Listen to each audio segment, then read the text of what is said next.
Mark 9:4. And there appeared unto them Elias with Moses, and they were talking with Jesus. So here it is, the most interesting part of Mark that alludes to Jesus being God. See, in the Old Testament, there are only two people who go up on a mountain to talk with God, and they are Elijah and Moses. And then in the Gospel of Mark, Jesus goes up to a mountain, and this is the Transfiguration, where the disciples realize that this guy's special and they begin to suspect he might even be God. And to confirm that association with God, when Jesus goes up the mountain, who does he see? The two people who in the Old Testament saw God on a mountain. Jesus didn't go up with them on a mountain to speak with God, but they seemed to have gone up there to speak with him, implying he is the one who is God. Also, I have to give a shout out to Wes Huff here. He has a really interesting theory about this, which is essentially that as Jesus transfigures and basically enters into God mode, he transcends space and time, and the conversations he's having with Elijah and Moses during the transfiguration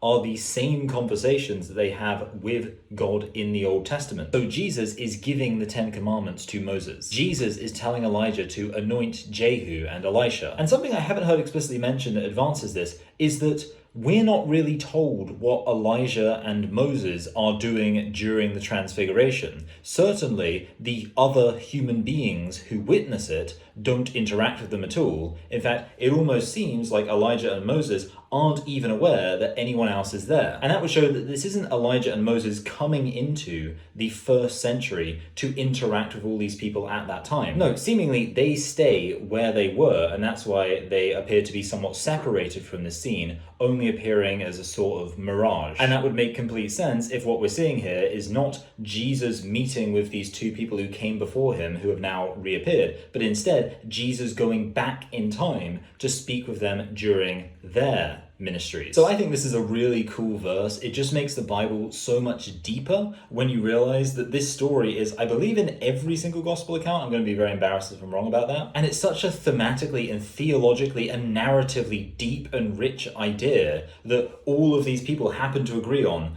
and that obviously works perfectly with the developing Christian theology. So to me, that makes the Bible seem very credible as something that could have only come from a divine source, orchestrating all of the different authors to have written down this account. And this story, I think more than any other in the Gospel of Mark, makes it absolutely indisputable that Jesus Christ was God in the flesh.